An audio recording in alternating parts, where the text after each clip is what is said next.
Hey everyone, welcome back to the Maximum Human Potential YouTube channel. Now today's topic is, are you training too hard and too heavy? So I'll backtrack to a little bit of a experience I've had, in fact multiple experiences that have really cemented this kind of methodology of sub-maximal training, or looking at bar speed rather than weight on the bar.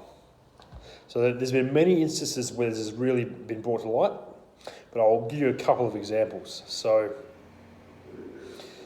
there was one competition. This is like when I started strongman, so years and years ago, probably like five years ago now. And there was a max log press that came up, and at the time my technique was, so undeveloped, for want of a better term. I was so raw to using a log that every time I went heavy, just went out the window. So all I'd do was I just stuck with an 80 kilo log, started with sets of 3, and then eventually built up to 6 sets of 6 at 80 kilos, and then I went and maxed out on the log at this competition, and I got 115 kilos, which was probably 15-20 kilos over what I'd done previously in the gym. And it was all built off 80 kilos. So, a weight I could do for heaps of reps, and I was just working on technique, reps.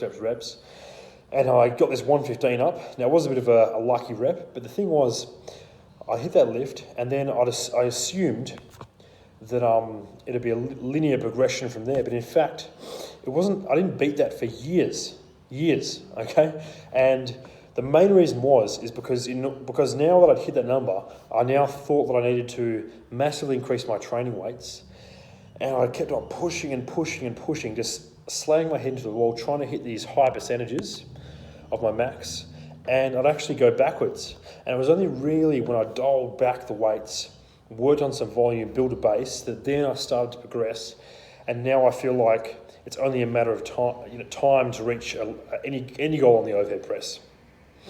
Because now the methodology is it's just a matter of following the methodology, sticking to plan.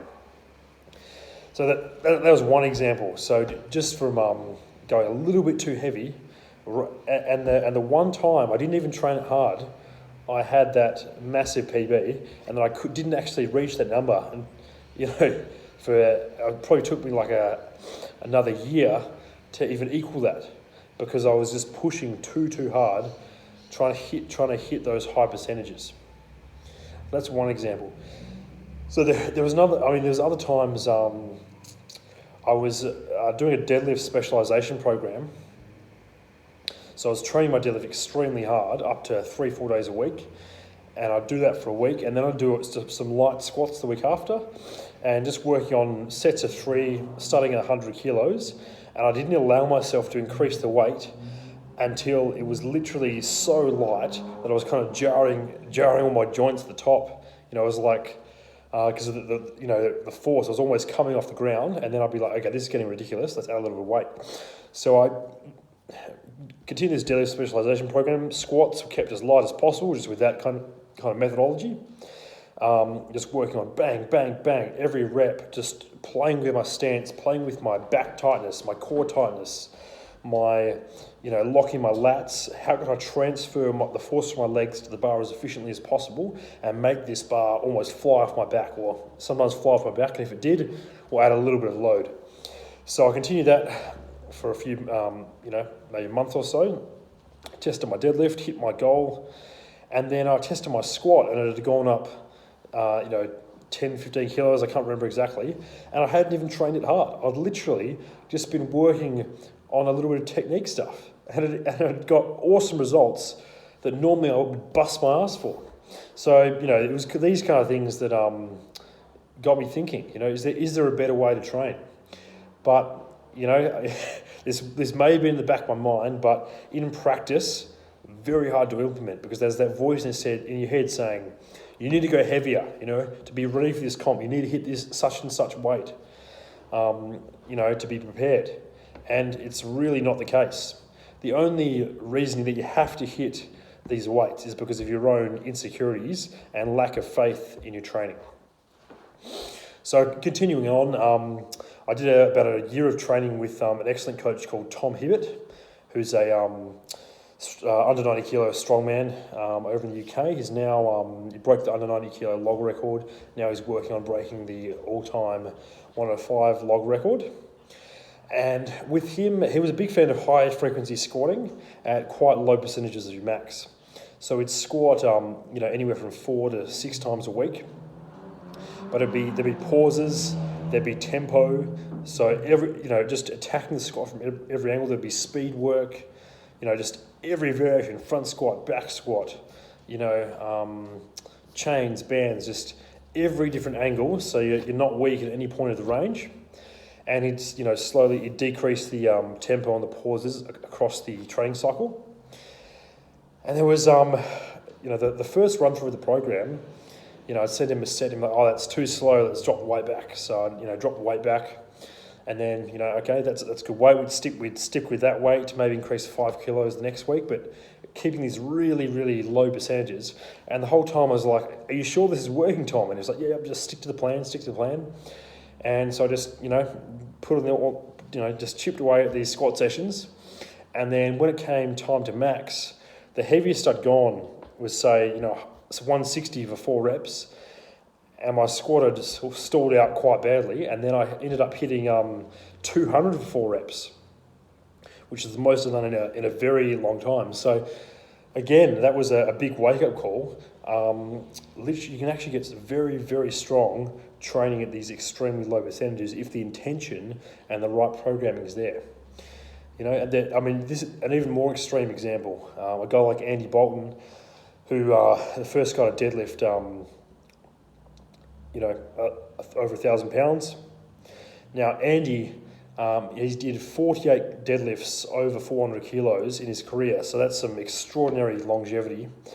And I believe he's making a return and will actually attempt to hit 400 again at over 50 years old, which is pretty cool to see. And it's good following his training because you can really see this kind of methodology, which I'll all tie together. Now, he was big on speed, or at least moving a weight quickly. Speed work, some people consider as a bit of a misnomer because even a fast speed on a squat really is nothing compared to like a jump or a sprint. But we'll that's a debate for another day. I'll use that word speed work anyway. So he's big on explosive reps, moved with intention. And he'd do some heavier sort of partial work in the off season, maybe 400 to 450 kind of rack pulls just to prepare himself for a particular weight, build a base. But his work from the floor sort of, maybe 10 to 8 weeks out from a meet, depending on the cycle, probably up to 16, depending on how far the comp is. All his floor work was very submaximal. So it had a very simple form of training. He'd basically just set up a linear peak and then a big deload before a comp. And his last heavy triple might be 350 kilos for 3 reps. And then in competition, he pulls 1,000 pounds, 100 kilograms more. And imagine the faith in himself that it took to do that. But that enabled him to train without burning out and to get those 48, 400 plus kg deadlifts in competition and have extraordinary longevity and then still be lifting extremely heavy weights to this day. So the thing about grinding reps, so when you're forcing out a rep, when you're letting your back round a deadlift, your knees caving on a squat, and you're really, giving it everything to get it up, the bar speed slows. Not only teaching yourself that's how you should lift, you're ingraining those bad motor patterns, you're also causing a lot of fatigue and you're potentially shortening your career by injuring your soft tissue. Now, this might be not a bad thing in some cases, Say 1 to 2 workouts before a comp, you throw a few of these grinders in, then do a big deload. It may help you, teach you those skills you need to grind out a big lift in competition.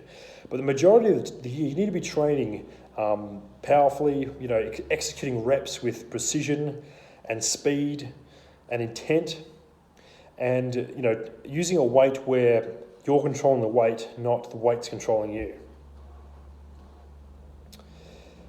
So yeah, that's a wrap for the day. It's a little bit convoluted there, but hopefully it gets you thinking about how you can change your training. And really the key is picking a weight where you're getting the most out of the weight as a person. The weight isn't getting the most out of you. And we'll just finish the important intention. So let's say, think back to Andy Bolton doing his 350 for 3 reps. If you watch the videos of him doing that training, he's got 10 training partners just going crazy, shouting at him, screaming, going off, and it's a sub-maximal weight. It's a weight he could, I don't know how many times he could get that. Let's say like 8 reps, with 350 at least. But he's stopping at 3, but he's putting 1,000 pounds of force into each rep. Now, what's that going to do to your nervous system? Is there going to be much of a difference whether we did that with 400 or 350? Probably not. Is he still going to get strong using 350? Yes, especially when he's psyched up that much and he's telling his body that this is a stress that it needs to adapt to. But that 400 for 3, if he'd done that instead, that comes with a whole bunch of downsides. His technique might have gone a little bit. He could have strained something. He'd be more bent out. He'd need a longer deload before a comp. He might not recover in time for comp. So by holding back, he was just able to progress, and have a very, very long, successful career in strength sports. So, something to think about in your training. How much can you pull back your weights and still make that progress? So comment below if you like this video, and let's get talking about this concept, because I think it's a really important one.